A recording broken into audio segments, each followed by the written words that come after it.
Ichigo has just released its Shift Up 2016 midterm business plan. Would you mind explaining the strategy and some of the thinking behind it? Sure.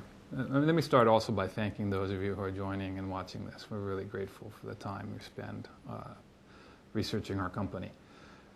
The market environment, as everyone knows, has changed dramatically post-Abenomics. And in a sense, we sometimes call it Coronanomics because it is a loosening of monetary policy by the Bank of Japan, which has created a complete surge in real estate activity. And it's something we think we as a firm are well positioned for, and in fact we need to take advantage of on behalf of our shareholders. So what we have just released is a plan to 2016. The specific details are we're very focused on EPS because we know that shareholders own share by share rather than the total earnings of the firm. We did a new share issuance last year on the basis of which we think we're going to drive substantial EPS accretion for those shareholders. And specifically, we did 3.7 yen per share of earnings in last year. By 2016, we expect to raise that to 18.3. So in about 3 years, that's a 5-fold increase in our EPS. And it involves us carrying out the core activities of the firm, which are primarily in real estate and increasing also in renewable energy. What concrete steps are you taking to realize the business plan? Well, the good news there is that this is not something where we're called upon to do things that are brand new and we have execution risk on. We're going to continue to do, as I said, the core activities of the firm. Ichigo really has 3 drivers of its profitability. The first is the asset management business, which is increasingly focused on the public REIT, Ichigo REIT, which generates very substantial, stable revenues in terms of fee income for the shareholders. The second thing we do is a value-add business where we fix, if I can put it this way, broken real estate. We are not guys who focus on predicting the market. We see ourselves as owner and operators as primarily being the business of adding value to real estate. So that involves any number of things. For example, we will fix buildings that have legal problems with them. We do earthquake construction, retrofit to make firms up to code for earthquakes, of course. Post 3/11, that's an extremely important area for tenants. We will take buildings that we think are mispositioned and release them with better tenants, increasing the quality of the cash flows and the size of the cash flows. So that's the second driver of earnings for the firm. And the third one, which we began last year, which has truly exceptional economics to it, is our renewable energy business. At this point, it's solar. We expect to enter wind power, if possible, in the next year. But the solar business and the wind business both involve the government giving 20-year guarantees via the utilities.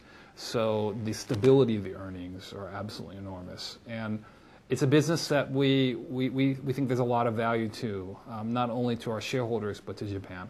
We contribute to energy self-sufficiency here, and of course, it is a green energy business. It's good for the earth, and it's overwhelmingly safe compared to some of the alternatives. So those are the 3 drivers of the business. They are the 3 drivers today. They will be the 3 drivers in the next 3 years. And so as a result, we think, when you say you're going to take EPS up 5-fold in 3 years, sometimes there's skepticism attached to that. But we are very, very confident we're going to deliver against this, if not beat it.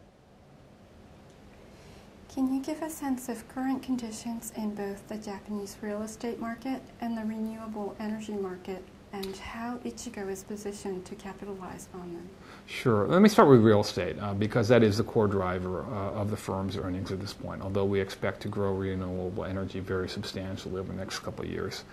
There are 2 things you should say about real estate here, I think. The first is that, and this has been true for 20 years, that real estate has got structural profitability to it, by which the general math is you finance at 1.5%, for example, and you have an asset that yields 5% or 6%.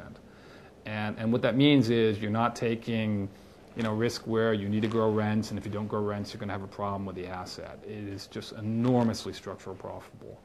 And that's the reason why, unlike equities, Japanese real estate has been an outstanding performer globally in real estate for the last 20 years. So the second thing you should know about real estate, though, is that Abenomics, or as I just said, Growth-onomics, is transformed the landscape. There is a flood of money out there. It is seeking returns that are higher than JGBs, and it is seeking returns that offer more inflation protection than a fixed coupon, such as a JGB. So it is, prices have gone up. They've gone up very substantially. And that is both good news and bad news for us. I mean, let me start with the bad news. Prices have gone up, so we're not able to buy assets at the levels that we were a year ago. The good news, though, is since we're primarily a value-add operator, the other thing that has happened at the same time is that liquidity has gone up tremendously. And so, you know, where before we were seeing kind of 20 different situations where we could look at whether or not there was an opportunity for us to add value, literally today it's probably 5 times more. And we can see 100 situations. And so net, we think it's a substantial positive because we're able to deploy our ability to add value over a much broader set of assets. So that's where I would position real estate. In terms of the renewable energy market, that is very dependent on government policy. And so we will see going forward how the government moves the feed-in tariffs for solar and also additionally for wind. We know they're going down.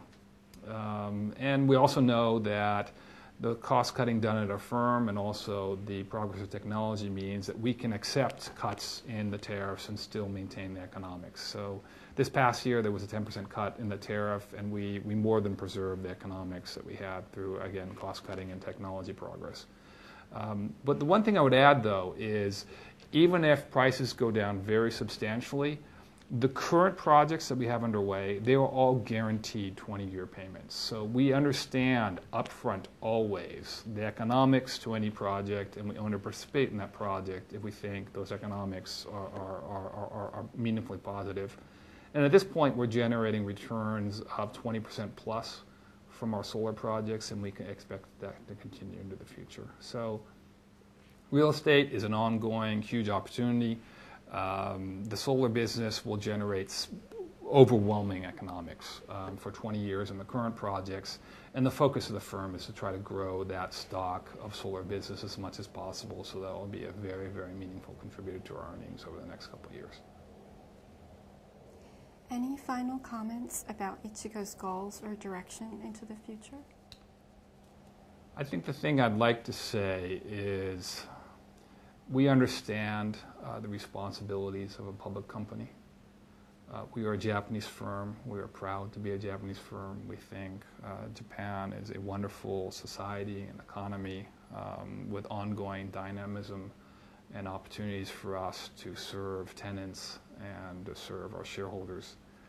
But we're also a firm that's committed to generating kind of global best practice.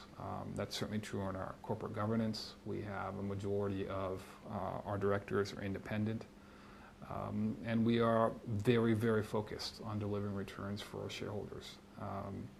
We have ambitious goals. We think we're going to hit them and beat them. And I look forward to talking again with shareholders in a couple of years about kind of what our next midterm plan looks like, because we don't by any means believe that our earnings growth is ending. This is the beginning of a very long upward trajectory. And the firm is committed to delivering that for everybody. So again, I thank all of you who have watched this video, and we're going to go back to work and try to succeed for our shareholders. Thank you very much.